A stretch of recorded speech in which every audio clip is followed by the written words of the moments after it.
यहाँ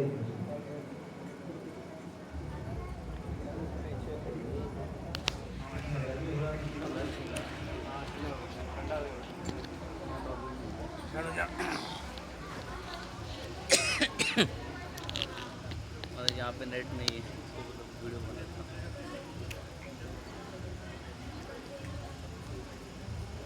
तो आज सुबह के सत्र में हमने चर्चा किए थे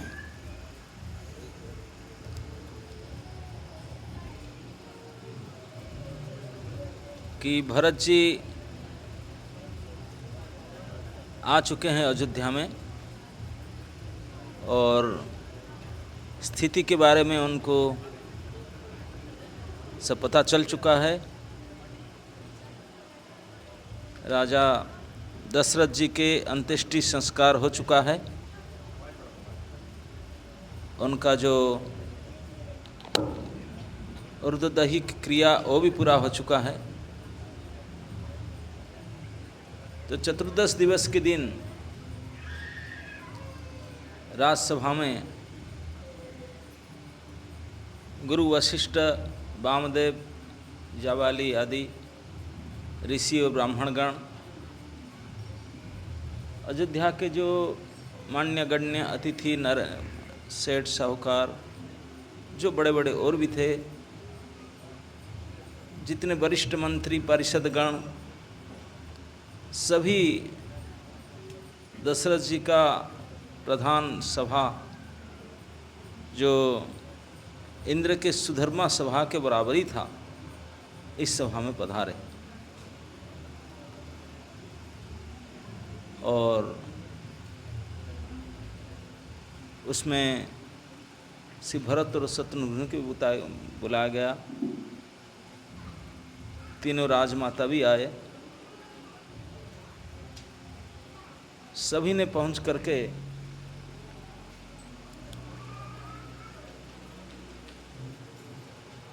मंगल गान आदि के बाद में वशिष्ठ सबसे पहले बोलना शुरू किए और उनका बोलना अत्यंत नीति संगत था, शास्त्र युक्ति संगत था। तो उन्हें भरत जी को बड़े सम्मान से और स्नेह से राज्य के राजा के रूप में अभिषिक्त होने के लिए आग्रह प्रकाश किए। अनेक प्रकार के युक्ति दिए और कहे कि जो आपके पिताश्री के लिए सोच कर रहे हो, सोचने का विषय नहीं है, क्योंकि महाराज दशरथ अपने जीवन काल में जो किए, ऐसा कोई अभी तक राजा ऐसा नहीं किया। जीते जी वो सब कुछ कर चुके थे, अभी इंद्रलोक में पधारे उन्होंने। तो आप इस राजा का वचन को पालन करना चाहिए और राजा अपने वचन को अपने प्राण जैसा मानते थे और वचन पालन करने के लिए श्री राम को वन में जाना पड़ा और दशरथ को अपने दिवंगत होना पड़ा। इस प्रकार के वचन कह करके वशिष्ठ जी बोलने लगे, राजा का वचन अवश्य सत्य करो, शोक को त्याग दो और प्रजा का पालन करो। ऐसा करने से स्वर्ग में राजा संतोष पाएंगे और आपको भी जस प्राप्ति होगा। इसमें किसी को दोष नहीं लगेगा। यह वेद में प्रसिद्ध है, स्मृति पुराणादि भी सभी शास्त्र के द्वारा सम्मत है। पिता जिसको दे वही राजा बनता। इसलिए तुम राज्य करो, ग्लानि को त्याग कर दो, मेरे वचन को हित कर समझ करके मानो। इस बात को सुन करके श्री रामचंद्र जी और जानकी जी सुख पावेंगे और कोई पंडित इसे अनुचित नहीं कहेगा। बोले अगर आप राज्य करोगे, राजा बनोगे, ऐसा नहीं कि सीताराम जी दुखी होंगे, बोले वो भी सुखी होंगे। और किसी भी समझदार पंडित व्यक्ति उसको अनुचित नहीं कहेगा। कौशल्या जी आदि तुम्हारी सब माताएं भी प्रजा के सुख से सुखी होंगी, क्योंकि प्रजा में अराजकता व्याप्त है अभी, तो प्रजा रक्षा के लिए आप अगर इस काम करोगे उन्हें भी सुखी होंगी। जो तुम्हारे और श्री रामचंद्र जी के श्रेष्ठ संबंध को जान लेगा वह सभी प्रकार से तुमसे भला मानेगा। श्री रामचंद्र जी के लौट आने पर उनको राज्य वापस कर देना और उनको सेवा करना। मंत्री इस प्रकार हाथ जोड़ करके अनुरोध कर रहे थे। गुरुजी आज्ञा प्रदान कर रहे थे। रघुनाथ जी के लौट आने पर जैसा उचित हो तब ऐसा ही कीजिए। अभी तो आप राज्य स्वीकार करो। तो ऐसा बात वशिष्ठ और अन्य लोग कह करके, मंत्री परिषद कह कर चुप हो गए। भरत जी कुछ बोले नहीं, चुप बैठे थे। सब शांत रहे। महाराज माता कौशल्या जी ने उठी। वो भी धैर्य को धारण कर रही थी और उनने बोलने लगी, हे पुत्र, गुरु जी की आज्ञा पथ्य स्वरूप है। पथ्य मतलब मेडिसिन जैसा है, उसका आदर करना चाहिए और हित मान करके उसका पालन करना चाहिए। काल की गति को जान करके दुख को त्याग कर देना चाहिए। रघुनाथ जी वन में हैं, महाराज स्वर्ग का राज्य करने चले गए। और हे पुत्र, तुम इस प्रकार कातर हो रहे हो। कुटुंब, प्रजा, मंत्री, सब माताओं के सबके एक ही तुम ही सहारे हो। बोले सभी के, अभी प्रजाओं के, मंत्रियों के, स्त्रियों के, माताओं के, राजभवन के, सभी आप ही केवल सहारे हो। विधाता को प्रतिकूल और काल को कठोर देख करके धैर्य धारण करो। गुरु की आज्ञा को सिर चढ़ाकर सिर में उसी के अनुसार कार्य करो और प्रजा का पालन करके कुटुंबीय को दुख को हरण करो।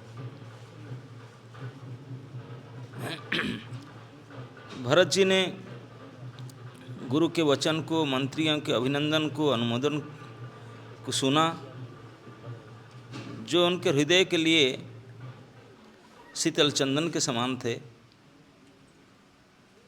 और फिर उन्होंने शील, स्नेह और सरलता के रस में सनी हुई माता कौशल्या की कोमल वाणी भी सुनी। जैसे गुरुजन, परिजन, मंत्री आदि जो कहे उनको तो सुनी, और माँ कौशल्या की अति स्नेहयुक्त वचन को भी सुनी। और सरलता के रस में सनी हुई माता की वाणी को सुन करके भरत जी व्याकुल हो गए। उनके नेत्र कमल आंसू से भर गए और उनके वियोग दुख को बहुत ही बढ़ाकर उन्हें अत्यंत व्याकुल कर दिया था। उनकी वो दशा को देखकर उस समय सबको अपनी शरीर की सुध बुध भूल गई। गोस्वामी जी कहते हैं, स्वाभाविक प्रेम की सीमा श्री भरत जी को सभी लोग आदरपूर्वक सराहना करने लगे। भरत जी कुछ बोल नहीं रहे थे, लेकिन उनका जो शारीरिक अवस्था था बिल्कुल आंसू से छल आँख, कुछ बोल नहीं पा रहे थे और विरह दशा में इतने उत्कट दुख अनुभव कर रहे थे।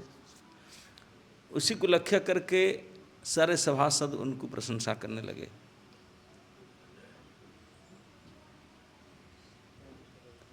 कहते हैं कि धैर्य की धुरी को धारण करने वाले, धैर्य को सचमुच जो पालन करने वाले, धैर्य की धुरी को धारण करने वाले भरत जी धीरज धर करके कमल के समान हाथों को जोड़ करके अपने एक एक वचनों को अमृत में डुबा करके सबको देखते हुए उचित उत्तर प्रदान करने लगे। सबसे पहले वशिष्ठ जी वामदेव को हाथ जोड़ करके बोले गुरु जी क्षमा करें,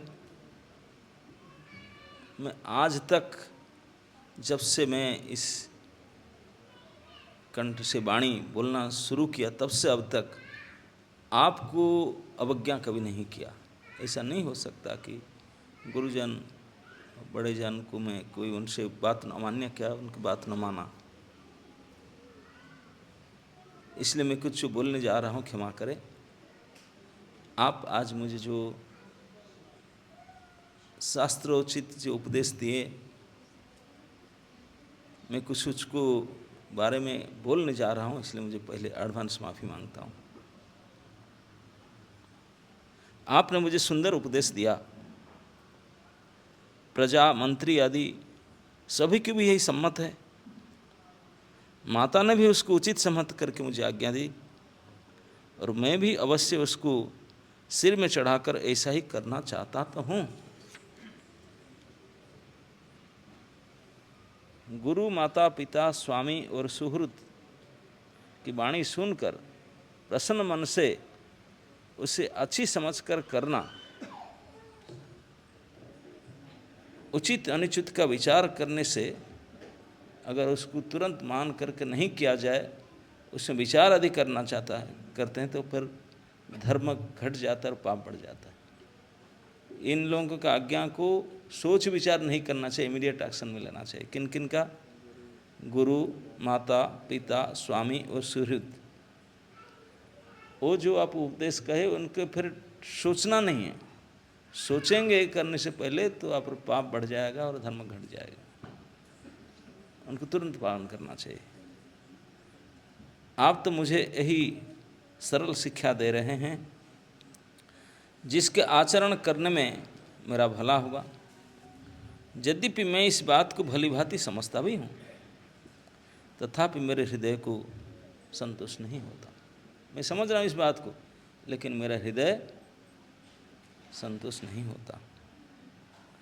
अब आप लोग मेरी विनती सुन लीजिए, मेरी योग्यता के अनुसार मुझे शिक्षा दीजिए। मैं उत्तर दे रहा हूँ, इस अपराध को दोबारा मैं क्षमा मांगता हूँ, क्षमा कर दीजिए। क्योंकि जो साधु पुरुष होते हैं, गुरुजन लोग होते हैं, जो दुखी दुखग्रस्त प्रमादग्रस्त ऐसे पागल लोग के दोष गुण को विचार नहीं करते। बेचारा दुखी है, इसे कुछ बोल दिया, उसे विचार नहीं करते हैं, उनको नहीं दिखते हैं। तो इसलिए इस विषय से मुझे क्षमा कर दे, क्योंकि मैं बहुत दुखग्रस्त हूँ, विषादग्रस्त हूँ, प्रमादग्रस्त हूँ। इसलिए जो कुछ अगर कह देता हूँ दोबारा क्षमा मांगता हूँ। ऐसा बना करके क्लाइमैक्स भरत जी फिर बोलने लगे। तब तक जो हजारों संख्या में भरी सभा था, उनका मूड सब चेंज होना शुरू हो गया था, क्या बोलने जा रहे हैं। तो भरत जी बोलने लगे, पिताजी स्वर्ग में है, श्री सीताराम जी वन में हैं, और आप लोग मुझे राज्य करने के लिए कह रहे हैं। इसमें आप मेरा कल्याण समझते हैं या अपना कोई बड़ा काम मानते हैं? मुझे राजा बनाने से अपना कोई बड़ा काम हो जाएगा यही मानकर मुझे राजा बनाना चाहते हैं, या मेरा कल्याण हो जाएगा इसलिए मुझे राजा बनाते हैं? मेरा कल्याण तो सीतापति राम जी के चाकरी में है। बोले आप नहीं जानते? मेरा कल्याण तो केवल सीतापति श्री राम के सेवा में उनके चाकरी में है। सो उसे माँ की कुटिलता ने छीन लिया। बोले वो जो मुझे करना था उस माँ ने माँ के कुटिलता ने उसको छीन लिया। मैंने अपने मन में अनुमान करके देख लिया कि दूसरे किसी उपाय से मेरा कल्याण नहीं है। बोला मैं तो सोच साच कर देख लिया कि मेरा और किसी उपाय से कल्याण नहीं है। यह शोक का समुदाय से ये राज्य श्री राम लक्ष्मण और सीता जी के चरणों को देखे बिना किस गिनती में है? इसका क्या मूल्य है? जिस प्रकार कोई कपड़े नहीं पहनता, केवल अलंकार पहनता है, कैसे दिखता है वो? बिना कपड़ा में साड़ी फाड़ी ना पहन, केवल अलंकार पहन के आ जाए, बहुत सारे गहने की बोझ व्यर्थ है। ठीक इस प्रकार इसे वैराग्य के बिना ब्रह्मचिंतन कर, ब्रह्म विचार करे। ये जैसे एक एक उपमा दिया जाता है, बहुत विचारणीय सीखने की बात है। भरत जी का कहना इसे कि मैं राजा बनूं, दिखेगा कैसे? बिना वस्त्र में केवल अलंकार पहन करके कोई आए, बिना वैराग्य के ब्रह्मचिंतन करे।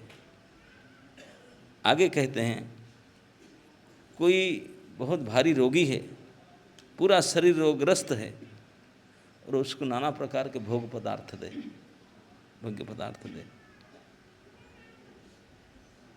श्री हरि की भक्ति की बिना जोग तप जप तप जैसे बेकार है। कोई रोगी व्यक्ति को भोग्य पदार्थ जैसे देना को बेकार है। जैसे हम जैसे डायबिटिक पेशेंट को बढ़िया बढ़िया मिठाई ला कर दो, क्या फायदा है?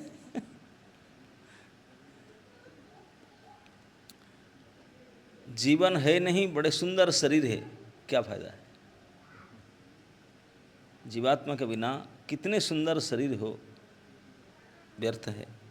ऐसे ही रघुनाथ जी के बिना मेरा सब कुछ व्यर्थ है। किसी किसी तुलना दे के समझाते हैं। मुझे आप लोग आज्ञा दीजिए कि मैं इसे रामचंद्र के पास जाऊं और एक ही अंक या निश्चय पूर्वक मेरा हित इसी में ही है, और मुझे राजा बनाकर आप अपना भला चाहते हैं। यह भी आप स्नेह की जड़ता, मोह के बस होकर ही कर रहे हैं। कैकेयी के पुत्र, कुटिल बुद्धि, राम विमुख और निर्लज्ज मुझसे अधम की राज्य से आप मोह के बस होकर ही सुख चाहते हैं। मैं सत्य कहता हूँ, आप सब सुनकर विश्वास करें। धर्मशील को ही राजा होना चाहिए। आप मुझे हट करके ज्यों ही राज्य दे देंगे, त्यों ही ये पृथ्वी पाताल में चली जाएगी। राजा तो धर्मचारी ही होना चाहिए, धर्मशील को। अब मेरे जैसे अधर्म, आपको अधर्म क्यों मानते हैं, उसको प्रमाण करते हैं। क्योंकि मेरे समान पाप के घर और कौन होगा, पाप के स्टोर हाउस कौन होगा, जिनके कारण श्री सीताराम को वनवास हुआ। जिनके कारण सीताराम को वनवास होगा, उसको कैसे कोई पुण्यात्मा मानेगा?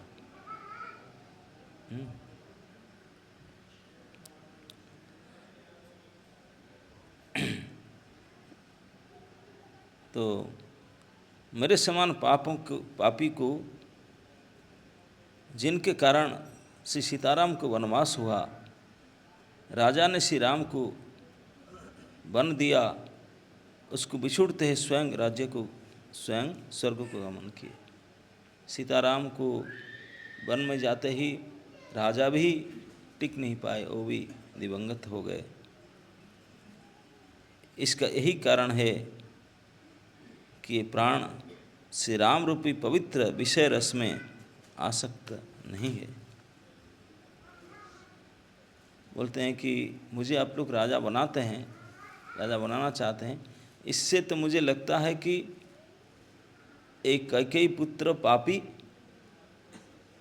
उसको राम में रस नहीं है, विषय में रस दिखता है। ये लालची भूमि और भोग ही भूखे हैं।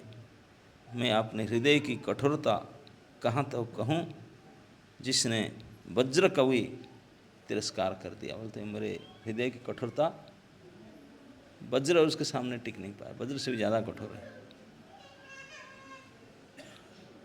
कोई अगर पूछेगा क्यों ऐसा कहते हैं वज्र से कठोर है, बोलते हैं कि देखिए कारण से कार्य हमेशा अधिक होता है, कारण से कार्य अधिक होता है। जैसे हड्डी से वज्र बना, तो हड्डी से वज्र ज़्यादा पावरफुल है कि नहीं? हड्डी है कारण, कार्य हुआ वज्र, तो वज्र हड्डी से भी कठिन है। दधीचि मुनि का हड्डी से वज्र बना, वो हड्डी के लेकर मारने से वो वृतासुर नहीं मरता, लेकिन वज्र में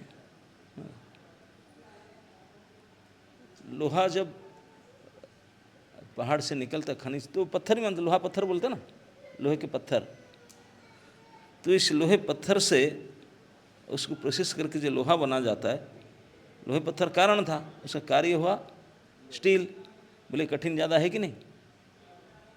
तो कार्य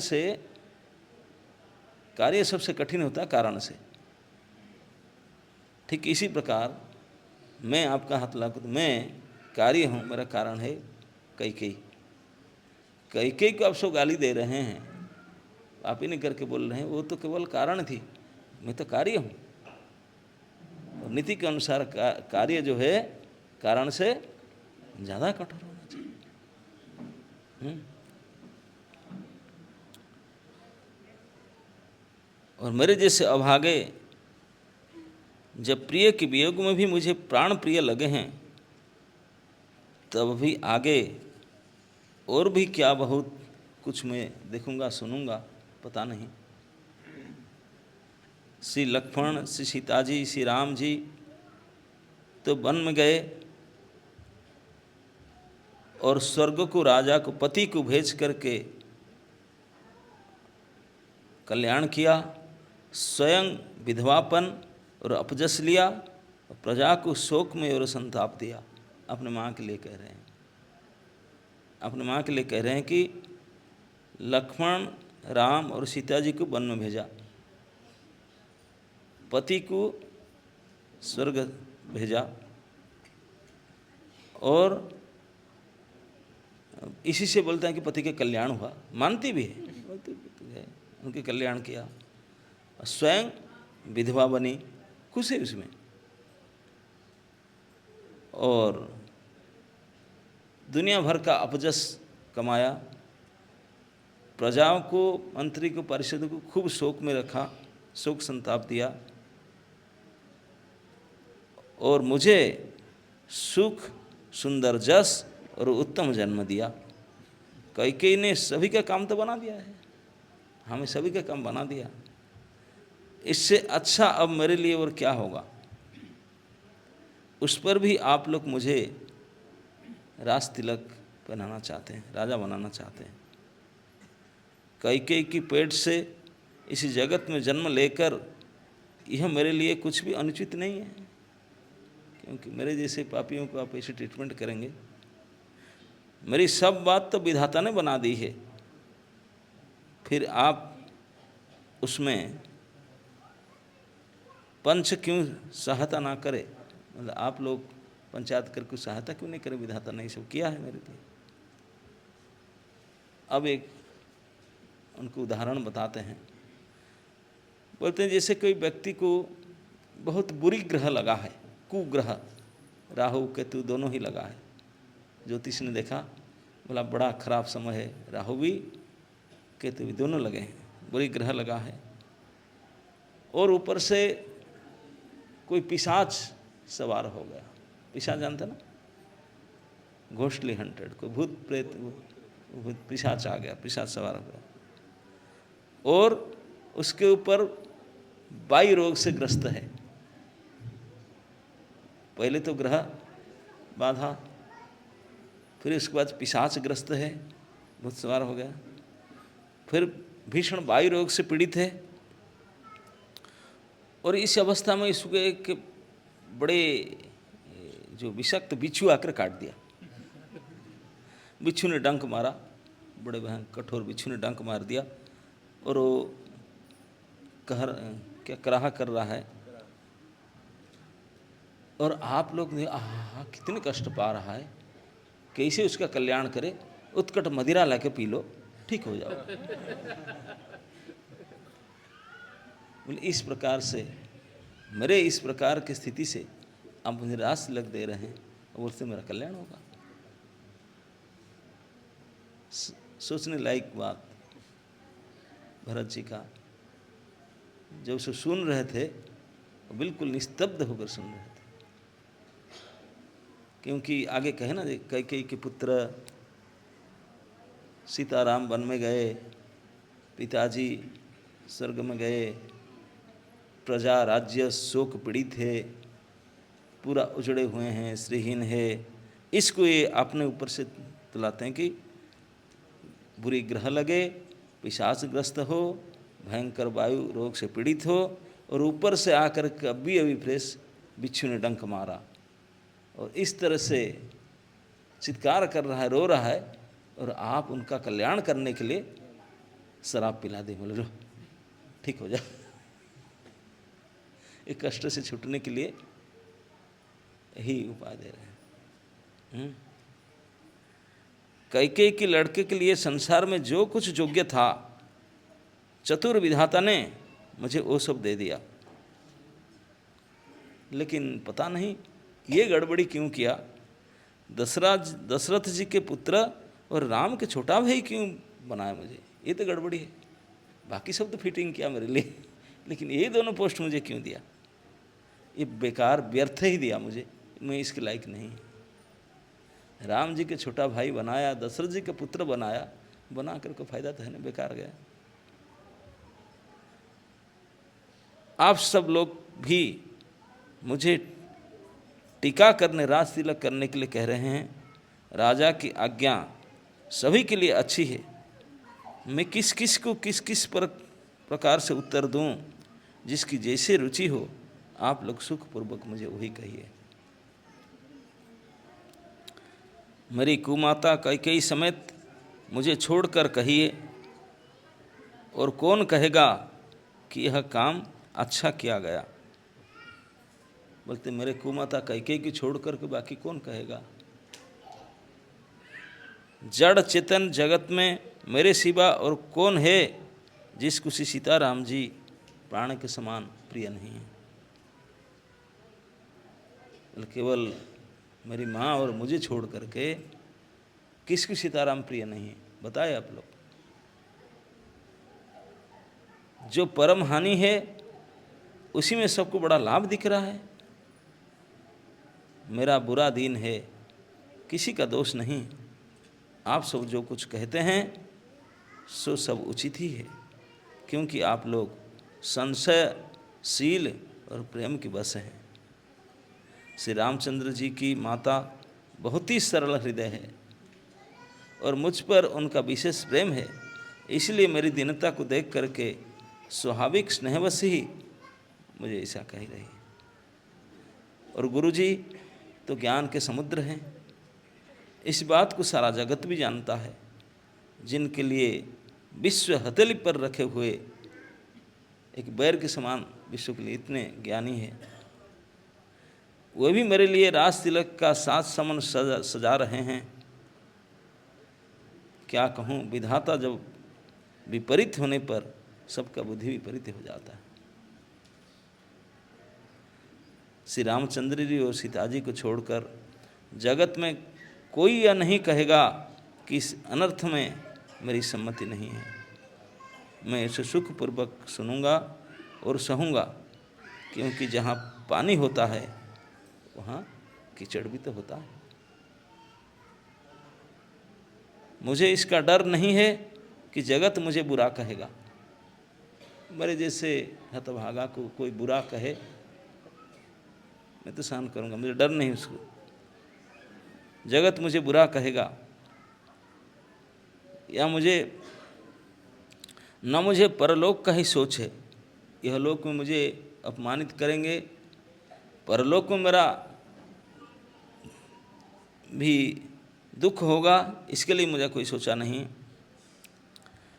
मेरे हृदय में तो बस एक ही दुख दावानल की तरह धधकता रहता है। क्या है? ना मेरे नीच के कारण श्री सीताराम जी की दुखी होना पड़ा, वन में भटकना पड़ा। ये मेरे हृदय में धधकती हुई आग की तरह दुख देता है, और आप उसमें मुझे राजा बनाना चाहते हैं। जीवन का उत्तम लाभ तो लक्ष्मण ने पाया, जिन्होंने सब कुछ त्याग करके श्री राम जी के चरण में मन लगाया। मेरा जन्म तो श्री राम जी के वनवास देने के लिए ही हुआ था ना। मैं अभागा झूठ मूठ क्या पछताऊंगा। सबको सिर झुका करके मैं अपनी दारुण दीनता कहता हूँ, रघुनाथ जी के चरण के दर्शन किए बिना मेरे जी की चलन जाएगी नहीं। अब मुझे दूसरा कोई नहीं उपाय सूझता, श्री राम के बिना मेरे हृदय की बात कौन जान सकता है। मन में एक ही झोंक है, निश्चय पूर्वक यही है कि मैं राम के पास जाऊं, उनके दर्शन करूं, वन को वापस ला करके राजा बनाऊं। ऐसा कह करके हाथ जोड़ करके भरत जी ने सभी को बोले, मेरा हृदय में जो था संदेह में बता दिया, अभी आप लोग बताइए, मैं कुछ गलत बता रहा हूँ या सही बता रहा हूँ। अब किसी का मुंह में कोई जवाब ही नहीं था। पहली बार गुरुजी जो सचमुच महाज्ञानी थे, आ करके हाथ जोड़ के मान लिए, बोले भरत मैं फेल आपके सामने। बोले ज्ञान है मेरे पास, मैं मानता हूँ, शास्त्र ज्ञान है, समझ है, बुद्धि है, लेकिन प्रेम के सामने ये सब फीका पड़ गया। राम के प्रति तेरा जो प्रेम है, उसके सामने नीति, ये प्रेम काम नहीं किया, मैं हार मानता हूँ। गुरु जी ने सरेंडर कर, माने आकर कौशल्या ने बोला मैं भी हार गया। सारे पात्र मंत्री सब बोले कि माफ़ कर दो, हम आपको इसे कहे, हम अपना वचन वापस लेते हैं। और आप जो सर्वमंगल बात कहे कि श्री सीताराम को लाना चाहिए, बोले अगर ये हो सके तो उससे तो बढ़कर कोई कल्याणकारी कार्य हो ही नहीं सकता। उनसे बढ़कर क्या कल्याण हो सकता है। तब भरत जी ने बोले आप क्या उसको विश्वास करते ना? विश्वास करते हैं। कौन नहीं चाहता कि सीताराम वापस आए और राम राजा बने? कौन नहीं चाहता? बोले अगर इस प्रकार से मेरे हृदय की बात को आप मानते हैं, सोचते हैं, तब फिर और लेट नहीं करना चाहिए। आज लेट हो गया, तैयारी किया जाए, यथाशीघ्र हम जाएंगे, मिल करके सब जाएंगे, भैया राम को समझा बुझा कर वापस लाएंगे, उन्हीं को राजा करेंगे, बल्कि वहीं जंगल से राजा बनाकर लाएंगे। राज्य तो उन्हीं का ही है।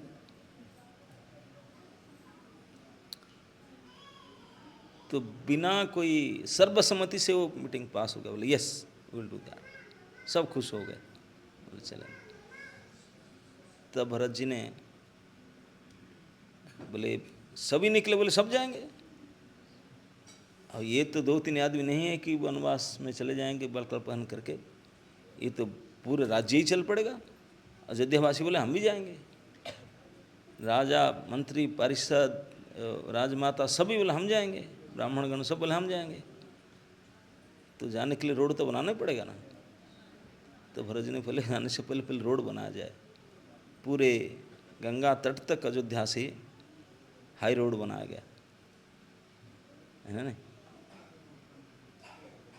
4 लेन रोड रोड बनाया गया। दोनों साइड में कुआं आदि का खुदाई किया गया, क्योंकि इतनी बड़ी जाएंगे संख्या, उनके जलपान आदि की सुविधा, इस सारी व्यवस्था किया गया चलने के लिए। सारी व्यवस्था करने के बाद अब भरत जी को चलना ही था, तो उन्होंने आज्ञा दी सब तैयार करो सज करके। अब सभी को प्रस्तुत होने के लिए आदेश दिया गया।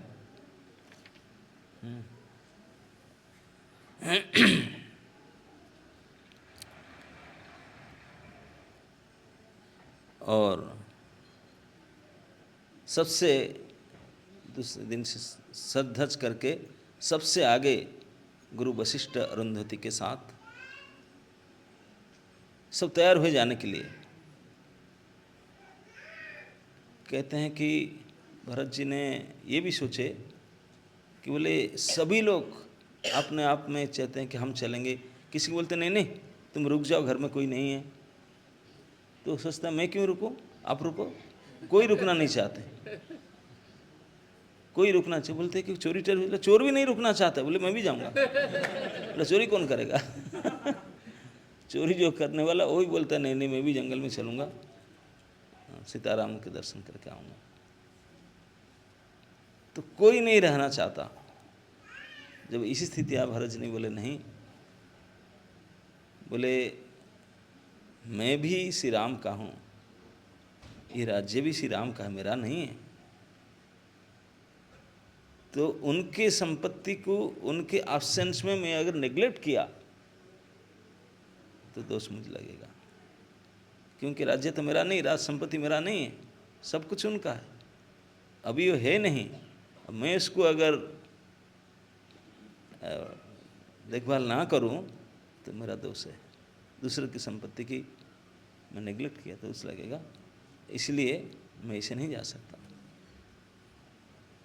इसलिए उसका प्रॉपर व्यवस्था करके तो उन्होंने नीतिपूर्वक जो बड़े बड़े मंत्री योद्धा पूरे प्रोटेक्शन के लिए, सुरक्षा के लिए, सारे संपत्ति सब सुरक्षा में रहे, पूरा राज्य सुरक्षित रहे, पूरे सुरक्षा विभाग को अच्छी तरह से रह करके कमांड किए, सबको अपना अपना रिस्पॉन्सिबिलिटी दिए, पोस्टिंग किए। सब करने के बाद में राज्य कोष सब सुरक्षित करके फिर चलने के लिए तैयार हुए। फिर सबका गाड़ी सजने लगा तैयार होने चलने के लिए। सबसे पहले मुनिराज वशिष्ठ जी उनके सहधर्मणि अरुंधति के साथ अग्निहोत्र की सारे साज सामग्री को रथ पर चढ़ाकर सवार तैयार हो गए। उनके पीछे ब्राह्मण के समूह, सारे ब्राह्मण हम ही चलेंगे, सबको सब तपस्या और तेज के भंडार थे, वो भी अपने अपने सवारी पर चढ़ के चलने लगे। नगर के सब लोग रथ को सजा सजा कर चित्रकूट चल पड़े, सभी चलने लगे। वाल्मीकि जी कहते हैं कि जब भरत जी ने चले तो उनके पीछे 9000 सोने चांदियों में पूरे सुसज्जित हाथी चले थे। केवल हाथी नहीं, उसका आरोहण करने वाले गजारोही सेना 9000 थे। और उनके पीछे 60,000 सोने से सजाया हुआ रथ, और उसमें रथी और सारे अस्त्र शस्त्र से बिल्कुल भरा हुआ था। 60,000 रथ चला, और उसके पीछे 1,00,000 घोड़सवार, अश्वारोही, गजारोही, रथारोही, अश्वारोही, और उसको पीछे फिर मैं गिनती नहीं करता, 1,00,000 से ज़्यादा पदातिक ये चले थे। इसी बोले चतुरंगिणी सेना, 4 प्रकार के, गजारोही, रथारोही, अश्वारोही और पदातिक, ये 4 प्रकार को चतुरंगिणी कहते हैं। इस चतुरंगिणी सेना भरत जी के साथ चले थे। और उनके अलावा पुरोहित, राजमाताएं, मित्रगण, वो भी जो राज्य पारिषदगण वो तो थे ही, ये केवल सिक्योरिटी के लिए सब चले थे, इतने बड़ी। तो जस्ट इमेजिन आजकल इतने एडवांस्ड आपके दिल्ली महानगरी में अगर 60,000 रथ था तो कार ही केवल निकल जाए क्या होगा हाल। 60,000 कार निकले, कोई रास्ता बंद हो जाएगा सारे। इसे रोड ही नहीं 6 लेन बनाकर ही फेल हो जाए। मैं तो 4 लेन बताया, उससे क्या बनाए होंगे। 60,000 चले, इतने हाथी, इतने घोड़े, इतने अश्वारोही, इतने चले होंगे। कितने लंबा प्रोसेसन चला होगा, देखने लायक। कितने बड़ा प्रोसेसन। और क्या प्रोजेक्ट था, जस भैया के पास जाएंगे, उनको मना करके लाएंगे, इतने के लिए और चले थे।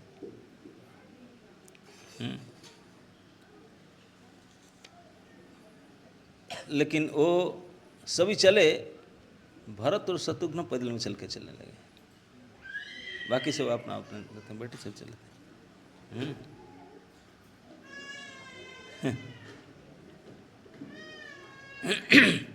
जब पैदल में चल रहे थे, सीताराम जी को सब सुख छोड़कर वन में गए, ऐसा विचार करके भरत जी छोटे भाई शत्रुघ्न जी के साथ पैदल में ही चलने लगे। उनका स्नेह को देखकर लोग प्रेम में मग्न हो गए और सब घोड़े, हाथी, रथ को छोड़कर नीचे उतर गए। बोले हम कैसे जाएं। तो उन्होंने नहीं चलने से वो अपना अपने वाहन से नीचे उतर पड़े। तब श्री रामचंद्र जी के माता कौशल्या जी भरत के पास जा करके और अपनी पालकी उनके समीप में खड़ी करके उनके सामने रोक दी। बोले नहीं जा सकता। पालकी उनके सामने खड़ा करके रोक कर बड़े कोमल वाणी से बोली, हे बेटा, तुम रथ पर चढ़ जाओ, नहीं तो सारे प्यारा परिवार दुखी हो जाएगा। तुम्हारे पैदल चलने से अभी लोग पैदल में चलने लगे, शोक के मारे सब दुबले पतले हो चुके हैं, पैदल रास्ते में चलने के लिए योग्य नहीं है। माता की आज्ञा को सिर में लगा करके, उनके चरण में सिर को नवा करके दोनों भाई रथ पर सवार हो गए। पहले दिन अयोध्या से तमसा नदी तक गए, वहीं कैंप लगा। और दूसरे दिन गोमती के पास पहुँचे और बोले भोजन पानी का ना कोई दूध पी रहा है, कोई फलाहार कर रहा है, कोई लोग फास्टिंग कर रहे हैं, खान पान की व्यवस्था था नहीं। भूषण और भोग विलास को छोड़ करके सब लोग राम दर्शन के लिए व्रत धारण किए थे। रात भर सही नदी के तीर पर निवास करके सवेरे वहाँ से चल दिए और श्रृंगबरपुर का पास जाकर पहुँचे। उसके बाद में गंगा जी आएगी। निषाद राज देखे बहुत बड़ी सेना, इतनी बड़ी सेना को देख करके उनको बहुत बड़ा दुख आया। वो विचार करने लगे, क्या कारण है जो भरत इतनी बड़ी चतुरंगिणी सेना सजा करके जंगल में जा रहे हैं, वन में जा रहे हैं। क्या मन में कुछ कपटता है उनका? यदि उनका मन में कुछ कपटता ना होती तो साथ में सेना क्यों लेते? भाई से मिलना है, इतनी बड़ी सेना लेकर जाने का क्या जरूरी है? तो शायद वो सोचते हैं कि पिताजी तो उनको वन में भेज दिए, मुझे केवल टेम्पररी राज्य मिला है 14 साल के लिए। अभी अगर मैं जंगल में अभी उनको मैं मार डालूं तो मेरे लिए पक्का हो जाएगा फिर, है ना? निष्कंटक राज्य प्राप्त करूंगा। बोले तो नीति की बात है। भरत जी ये राजनीति को मान करके शायद यही काम में निकले होंगे। संपूर्ण देवता और दैत्य के वीर भी जुट जाएं तो भी राम जी को उस रण में जीतने वाला कोई नहीं। भरत जो ऐसा कर रहे हैं उसमें आश्चर्य ही क्या है? 20 की बैल में अमृत फल कैसे फलती? उनकी भी यही सोचे। कैकेयी को देखकर बोले उनसे कि बेटा फिर अच्छा कैसे बनेगा, ऐसे करेंगे। ऐसा विचार करके निषाद राज कुहक ने अपनी जाति वालों को कहा, सब लोग सावधान हो जाओ, नाव को हाथ में कर लो और फिर कर लो, मतलब सारे जितने गंगा का घाट है सब नौका को डुबा दो। पार कैसे करेंगे, नाव में तो पार करेंगे, और नाव चलाने वाले हम लोग हैं मल्ला, सारे नाव डुबाई दो। ज़बरदस्ती करेंगे, मारपीट करेंगे तो नाव ही नहीं है, जाएंगे कैसे, हमको मारने से क्या है, नाव नहीं है। बोले इसलिए नाव को रख करके झगड़ा झंटी करने से बेटर नाव से डुबा दो, गंगा जी में सो डुबा दे, और घाट को रोक दो, घाट में इधर उधर पत्थर पत्थर डाल दो, नाव को डुबा दो, और सुसज्जित होकर रेडी हो जाओ युद्ध के लिए। मैं भरत से सामने मैदान में लोहा लूँगा और जीते जी गंगा तट पर न उतरने दूंगा। जब तक मैं जीवित हूँ तो उनको गंगा तट पर आने नहीं दूंगा।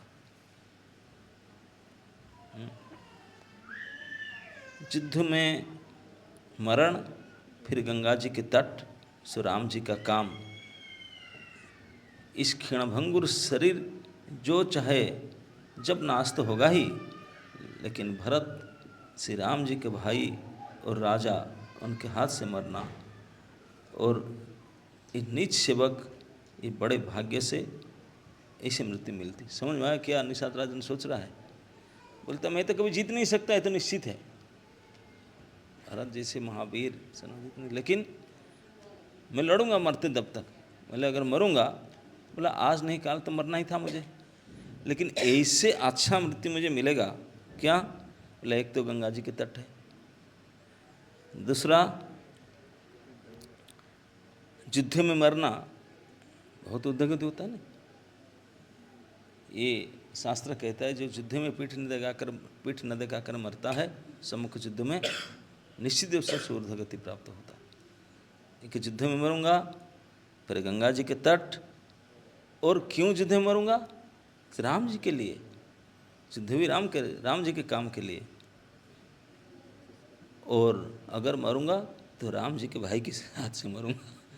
इससे बढ़कर और क्या मृत्यु होने वाली, इतनी बढ़िया मरना क्यों मिलेगा। मैं स्वामी के काम के लिए रण करूंगा और 14 लोगों को अपने जस से उज्जवल कर दूंगा, रघुनाथ जी के निमित्त प्राण त्याग दूंगा। मेरे तो दोनों ही हाथ में लड्डू है।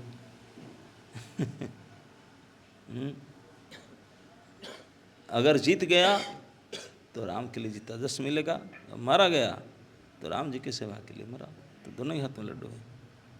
साधुओं के समाज में जिसकी गिनती नहीं और श्री राम जी के भक्त में जिनका स्थान नहीं, वह जगत में पृथ्वी का भार होकर जीता है। निषाद राज का कहना है, दो ही व्यक्ति पृथ्वी का भार बनते हैं, पृथ्वी की भार बढ़ाते हैं। कौन व्यक्ति? दो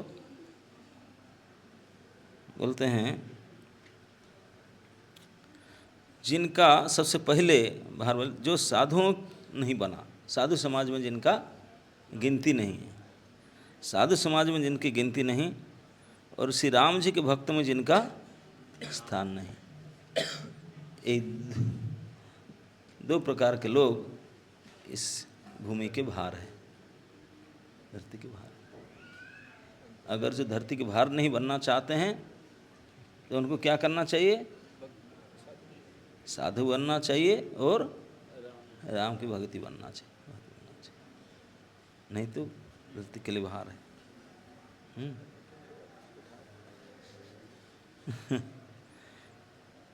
इस जगत में पृथ्वी का भार होकर व्यर्थ ही जीता है। इस प्रकार रामचंद्र जी के लिए प्राण समर्पण का निश्चय करके निषाद राजन विषाद से रहित हो गए और सबका उत्साह बढ़ा करके श्री रामचंद्र जी का स्मरण करके तुरंत ही तरकस, धनुष और कवच मंगा लिए, रेडी हो गए युद्ध के, और सबको उत्साहित किया और रेडी हो गए। बड़े हर्ष के साथ सबको उत्साहित किया। बोले ये उचित मृत्यु है, अगर इस प्रकार मरेंगे कभी फिर ऐसा मृत्यु नहीं मिलेगा। बहुत अच्छा है, आप सब जो उसमें आओ, सब लड़ेंगे, सब मरेंगे। तो निषाद राज को सभी उनके राज्य के लोग हाथ जोड़कर बोले हाँ हम भी करेंगे। सब सभी बड़े सूरवीर है, संग्राम में लड़ना उनको बहुत अच्छा लगता है। और श्री रामचंद्र जी के और रामचंद्र जी के चरण कमल को स्मरण करके सभी ने यथाजथ अपना अपने धनुष बाण, जो जिनका पास था, कोई लाठी उठाया, कोई धनुष, जिनको जो अस्त्र था उनको उठाए। कवच पहन करके सिर पर लोहा के टोपी रखते हुए और फारसे, भाले, बर्छे, जिनका पास जो अस्त्र शस्त्र था लेकर के तैयार हुए।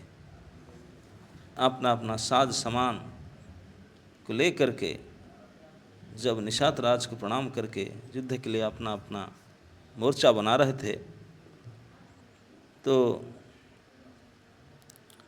एक वृद्ध व्यक्ति ने आया, वही जंगली लोग, आकर बोला थोड़ा रोको, सही रोको।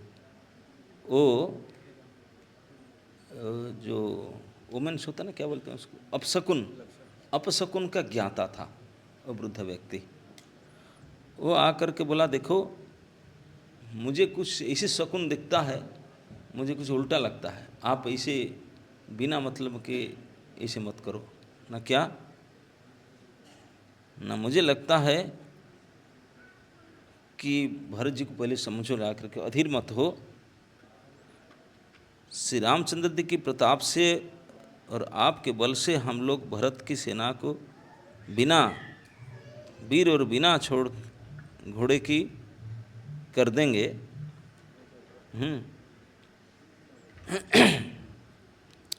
इस प्रकार में ये है नहीं आप जो कहते, लेकिन पहले भरत से मिल लीजिए, भरत से मिल लीजिए, उनसे लड़ाई नहीं हो गई, ऐसा हमारा मानना है। ऐसे लक्षण मुझे दिखता है, आप इतने तैयारी होकर के नाच कूद के लड़ाई के जाते हैं, लड़ाई नहीं होगा।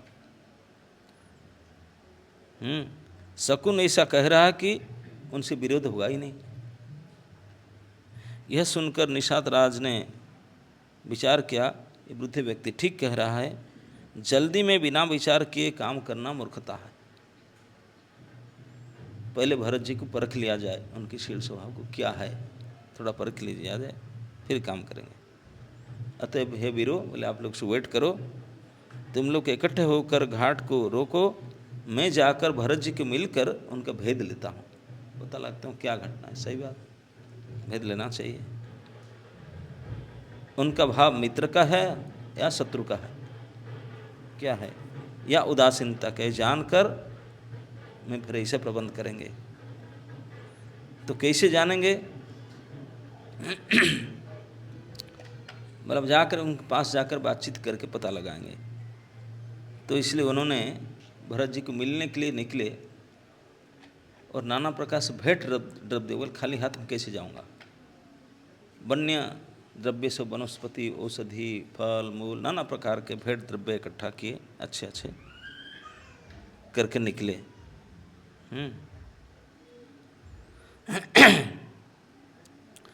जा कर के भरत जी उधर साथ वो जो जाकर पहुँचे और भरत जी को देख करके हाथ जोड़ के प्रणाम किए। तो सबसे पहले वो भरत जी को तो नहीं पहचानते थे, विश्वामित्र को पहचानते थे। निषाद राज मुनिराज वशिष्ठ को देखकर अपना नाम बतला करके दूर से प्रणाम किया। प्रणाम करने का विधि है, प्रणाम करने का विधि है, अपने नाम और गोत्र को बोल करके फिर प्रणाम करना पड़ता है। जैसे संकल्प पाठ करते हैं ना, संकल्प पाठ में बोलते हैं क्या है, पूरा डिटेल एड्रेस बताते हैं,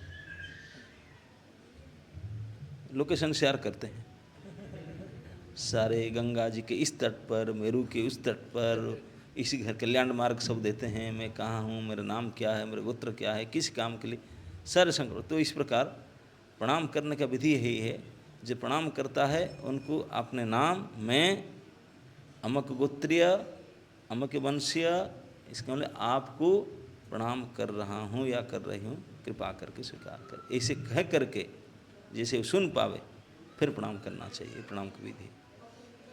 तो निषाद राज को पता था, उन्होंने वशिष्ठ को जब प्रणाम किया, अपने नाम अपने गोत्र पूरा परिचय बता करके, अच्छा से साउंड से बता करके प्रणाम किया। तो वशिष्ठ जी को जो पता चला ये निषाद राज, तो मुनीश्वर वशिष्ठ ने उनको राम के मित्र जान करके उनको आशीर्वाद दिया और भरत जी को समझाया, बोले ये राम के सखा है, श्री राम के मित्र है। इतना सुनते ही भरत जी ने रथ से कूद पड़े, रथ त्याग दिया और रथ से उतरकर उमंग भरे भागते चले निषाद राज के पास पहुँचे और निषाद राज उनको प्रणाम कर रहा था, उनको उठा करके गले लगाए, अपने छाती में लगाया। हृदय में प्रेम समाता नहीं, मानो स्वयं लक्ष्मण जी से भेंट हो गई। भाई लक्ष्मण से मिलने से जितने प्रेम था इतने ही प्रेम, कोई कमी नहीं था भरत जी का, ऐसे प्रेम से मिले उनसे। भरत जी गुह को अत्यंत प्रेम से गले लगा रहे हैं। प्रेम की रीति को सब लोग प्रशंसा कर रहे हैं। मंगल की मूल धन्य धन्य की ध्वनि करके देवता उसका सराहना करके फूल बरसा रहे, देवता पुष्ट पुष्टि की है। वे कहते हैं कि जो लोग लोक और वेद में सब प्रकार से नीचा माना जाता है, जिसकी छाया को भी छूने से स्नान करना पड़ता है, जिनको लोक में निंदा किया जाता है, शास्त्र वेद में निंदा किया जाता है, और जिनको छूना नहीं, जिनके छाया को भी छू लेने से स्नान करना पड़ता है, ऐसे निषाद को दोनों हाथ से पकड़ करके छाती में हृदय में लगाना। श्री रामचंद्र जी के छोटे भाई भरत जी केवल उनके शरीर में लगा, बोलते हैं कि प्रेम से शरीर में पुलकावली परिपूर्ण हो गया, पूरा शरीर रोमांचित हो चुका था, ऐसे प्रेम से उनको गले लगाए थे। तो लोग का मन में बोला ये कैसे कर रहे हैं, ये तो नीच निषाद है, जिनके छाया को भी छूने से सबस्त्र स्नान करना पड़ता है, ये कैसे करते हैं। तो इसको बताते हैं कारण कि जो लोग जम्हाई लेते समय, जम्हाई जानते ना, जम्हाई लेते समय राम राम कह लेते हैं, आलस्य से मुंह से नाम को उच्चारण कर लेते हैं, तो उनके पाप के समूह नष्ट हो जाता है, उनके सामने फिर आ नहीं सकता पाप। फिर इस निषाद राज एक गुहक को तो भगवान श्री राम ने अपने हृदय से लगा लिया था। बोलते हैं राम के नाम को जो ले लेता है पाप उनसे भाग जाता है, वो फिर नहीं आता। और साक्षात श्री राम ने उनके हृदय में लगा था, अपने मित्र माना था, तो फिर वो कुल समेत इस जगत को पवित्र करने वाला बन गया। फिर भरत जी को क्या दोष देते हैं। एक उदाहरण देते हैं, कर्मनाशा नदी, बिहार में है कर्मनाशा नदी, कर्म को नाश करने वाले, इस नदी में कोई नहीं स्नान करता, नदी का नाम है कर्मनाशा। जैसे कर्मनाशा नदी का जल बनारस में गंगा जी में मिल गया करे, पर उसको सर में चढ़ाते कि नहीं। जैसे कर्मनाशा नदी का जल गंगा में मिल गया, तब कहिए उसे कौन सिर पर धारण नहीं करता। जगत को पता है वही बात उल्टा नाम जपत जग जाना। वाल्मीकि भी उल्टा नाम जप करके ब्रह्म रूप बन गए। तो जो कितने भी नीच पतित क्यों ना हो और भगवान की भक्ति में आ गया, भक्ति मिल गया, तो फिर सबके लिए पूज्य बन जाते हैं। मूर्ख और पामर, चंडाल, सबर, खस, जबन, कोल और किरात भी राम नाम कहते ही परम पवित्र और त्रिभुवन में विख्यात हो जाते हैं। इसमें कोई आश्चर्य की बात नहीं है। युग युगांतर में सही, यही रीति चली आ रही है। श्री रघुनाथ जी ने किसी को बड़ाई नहीं दी। इस प्रकार देवता राम नाम की महिमा कह रहे हैं और उसे सुन सुनकर अयोध्या के लोग सुख पा रहे हैं। देवताओं ने ये बातचीत कर रहे थे। राम सखा निषाद राज से प्रेम के साथ मिलकर भरत जी ने कुशल मंगल और खेम पूछी। भरत जी का शील और प्रेम को देखकर निषाद उस समय विदेह हो गया, देह से ऊपर उठ गए, प्रेम मुग्ध हो गए। उसके मन में संकोच, प्रेम और आनंद इतना बढ़ गया कि वह हड़बड़ा गया, टकटकी लगाए भरत जी को देखता रहा। फिर धीरज धारण करके भरत जी के चरणों को वंदना करके प्रेम से हाथ जोड़कर विनती करने लगा। उनका मन में जो डाउट था सारे क्लियर हो गया। वो बोलने लगा, हे प्रभु, कुशल के मूल आपके श्री चरण कमल को दर्शन करके मैंने 3 कालों को अपना कुशल जान लिया। अब आपके परम अनुग्रह से करोड़ कुल सहित मेरा मंगल हो गया, मेरा कल्याण हो गया। मेरे कर्तृत्व और मेरे कुल को समझकर और प्रभु श्री रामचंद्र जी के महिमा को मन में विचार करके, कहाँ मैं नीच कर्म करने वाला और कहाँ अनंत कोटि ब्रह्मांड के स्वामी भगवान रामचंद्र जी, पर उन्होंने मुझे इसे नीच को भी अपना अहेतु की कृपावश अपना लिया। यह समझकर जो रघुवीर श्री राम जी के चरणों के भजन नहीं करता, वह जगत में विधाता का द्वारा ठग लिया गया। बोला, मैं इतने नीच जाति का, नीच कर्म का था, कोई योग्यता मेरे से नहीं था, केवल मैं राम के फॉलोअर था, इतना ही था, बाकी कोई योग्यता नहीं। लेकिन इसी कारण से आप मुझे पूरे भुजा में भर करके इतनी बड़ी भारी प्रेम आलिंगन दिया, किसी प्रकार से मैं इसके लायक नहीं था। अगर केवल राम के फॉलोअर हो जाने से इतनी बड़ी पोस्ट मिल जाए तो मैं खुल करके ऐलान करता हूँ, दुनिया में जो जन्म लेकर के राम भजन नहीं करते, विधाता के द्वारा बुरी तरह से ठग गया, उन्होंने ठगा गया। मैं कपटी, कायर, कुबुद्धि और कुजाति के हूँ, लोक वेद दोनों प्रकार से बाहर हूँ, पर जब से श्री रामचंद्र जी ने मुझे अपनाया है तभी से विश्व का भूषण में बन गया। निषाद राज की प्रीति को देखकर और सुंदर विनय को सुन करके भरत जी के छोटे भाई शत्रुघ्न जी उससे मिले। फिर निषाद ने अपना नाम ले लेकर सुंदर, नम्र और मधुर वाणी से सब रानियों को आदरपूर्वक प्रणाम किया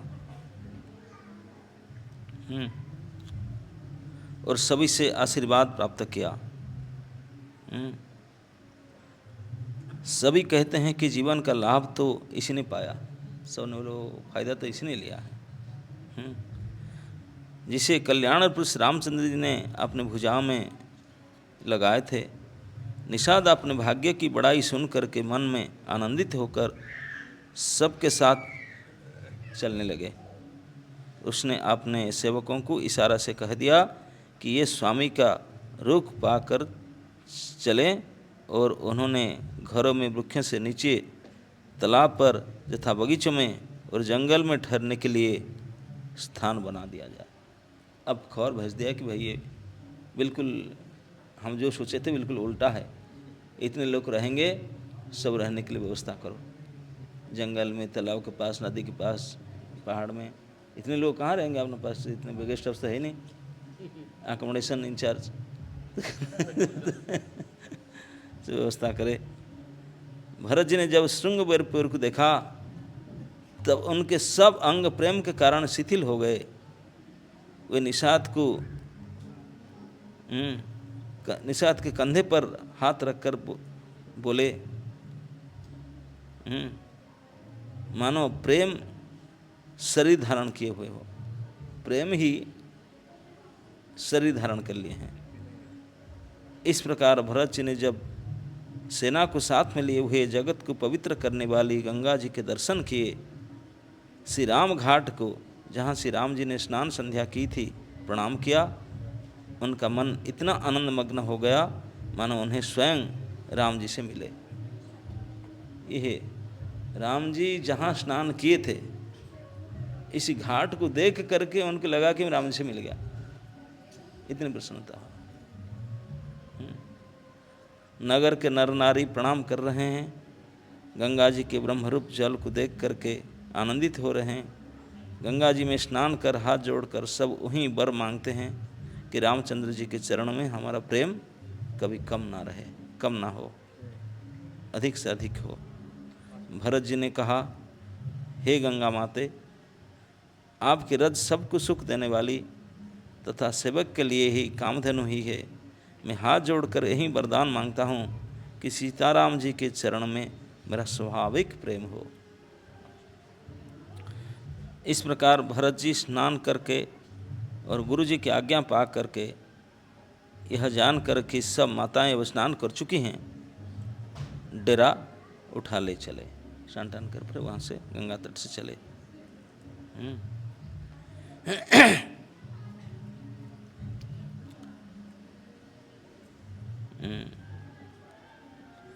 फिर देव पूजन आदि करके दोनों भाई राम माता कौशल्या जी के पास गए। चरण दबा करके और कोमल वचन कह करके भरत जी सब माताओं का सत्कार किया। फिर भाई शत्रुघ्न माता की सेवा सौंप कर अपने निषाद को बुला लिया। अब सखा के साथ हाथ मिलाते हुए भरत जी चले। प्रेम कुछ थोड़ा नहीं है जिससे उनका शरीर शिथिल हो रहा है। भरत जी सखा से पूछते हैं कि मुझे वह स्थान दिखलाओ और नेत्र और मन की जलन कुछ ठंडी करो जहाँ सीता जी, श्री राम जी और श्री लक्ष्मण जी रात को विश्राम किए थे। ऐसा कहते ही उनके नेत्रों से प्रेमाश्रु जल भरने लगा, गिरने लगा। भरत जी के वचन को सुनकर निषाद को बड़ा विषाद हुआ। वह तुरंत ही उन्हें वहाँ से ले गए जहाँ पवित्र अशोक के वृक्ष के नीचे श्री राम जी ने विश्राम किया था। भरत जी ने वहाँ अत्यंत प्रेम से आदरपूर्वक दंडवत प्रणाम किया। हम तो स्थान को गए थे, आज भी पेड़ है, पता नहीं शीशप वृक्ष, यहाँ अशोक वृक्ष लिखा है, छोटा सा, पता नहीं इस युग से बोलते हैं कि यही पेड़ है, शीशप वृक्ष है। सुंगवेरपुर में अब गया था ना लास्ट टाइम, जो कुंभ मेला गए थे हमने प्रयागराज में, हम आए थे वहाँ से सुंगवेरपुर, जहाँ पर भगवान राम ने गंगा पार किया था। सुंगवेरपुर हो जाएगा, उस घाट में गए थे हमने। आज भी यहाँ मठ है एक पूजा, जो पेड़ में जहाँ पे सोए थे सीताराम, बड़ा अच्छा चबूतरा बना के रखे हैं, सिंपल वृक्ष है।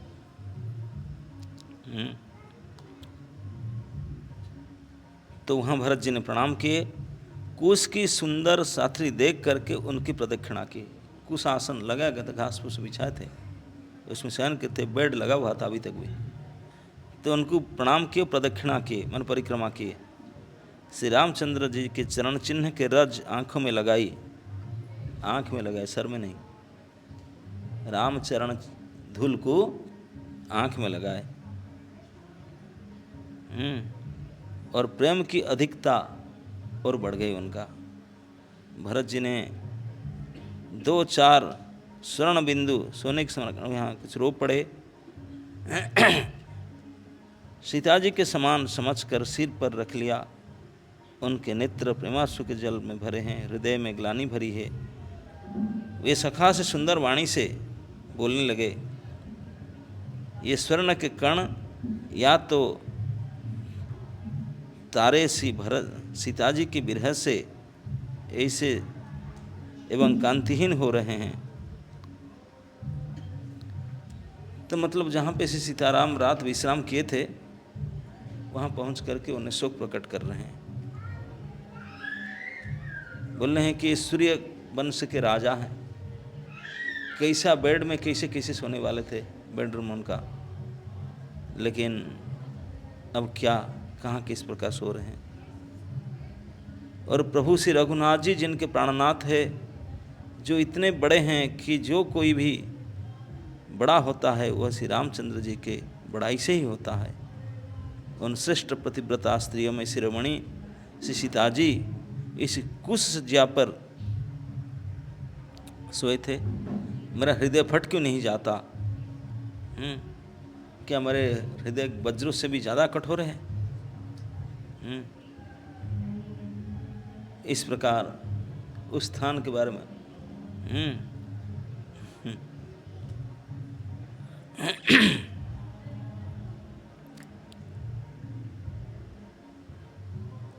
और रात भर वहीं बातचीत करने लगे उनके कुशासन के पास।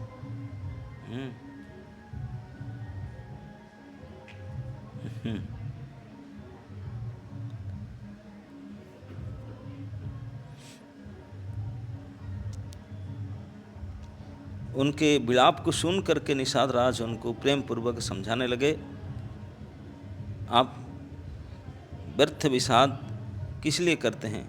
रामचंद्र जी आपको प्यारे हैं और आप श्री रामचंद्र जी के प्यारे हैं, यही निचोड़ है। ये दोस्त तो प्रतिकूल विधाता का ही है।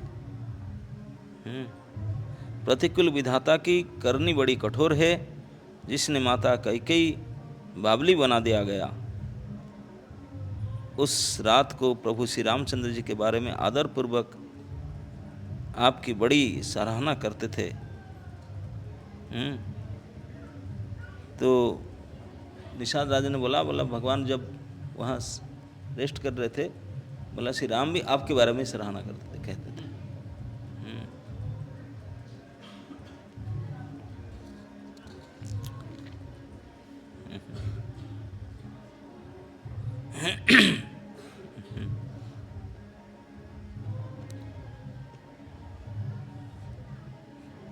तो इस प्रकार जहाँ राम सीताराम थे उस स्थान को दोबारा प्रणाम किए, परिक्रमा किए, और फिर बाकी सारे लोग का कैसे व्यवस्था है कि नहीं, सबका अकोमोडेशन मिला कि नहीं, सोने का व्यवस्था उन देखने के लिए चले गए। इस प्रकार रात भर सब लोग जगते रहे। सवेरा होते ही नौका लगा और सुंदर नाव पर गुरुजी को बैठा करके, फिर नाव पर सबको माताओं को बैठा करके फिर गंगा पार करने का उपक्रम किया गया। 4 घंटा लगा, सभी लोग बारी बारी में गंगा पार कर लिए। भरत जी ने उतर कर सबको संभाला। प्रातः कृत्य सब करने के बाद में, और प्रातः कृत्य मतलब यहाँ तो अटैच बाथरूम वगैरह तो होगा ही नहीं, इसलिए प्रातः कृत्य कहते हैं कि लेडीज़ को एक साइड में जंगल, गंगा घाट जब सरकारी सो गए होंगे, जेंट्स हैं, कोई सब बड़े पशु पक्षी लाखों संख्या में थे, लेकिन बिना अटैच बाथरूम भी सब अपना अपना प्रातः कृत्य करते थे।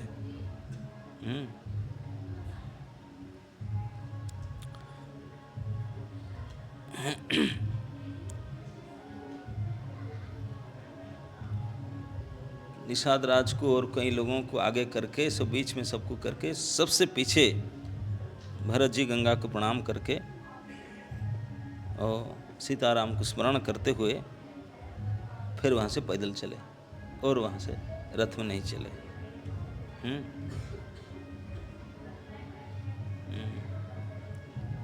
इस प्रकार श्री भरत जी ने पूरे राज्य के साथ अब राम दर्शन के लिए इस प्रकार से प्रेम से भरे हुए चित्रकूट की ओर यात्रा में आज गंगा तट पर पहुँच गंगा पार कर चुके हैं। अब काल सुबह वर्णन करेंगे कि कैसे गंगा पार करके भरद्वाज आश्रम में पहुँचेंगे और फिर चित्रकूट की ओर चलेंगे। जय Shri Ram. His Holiness Bhakti Asra Vaishnav Maharaj ki, Prabhupada ki, Nitai Gaur Premanande.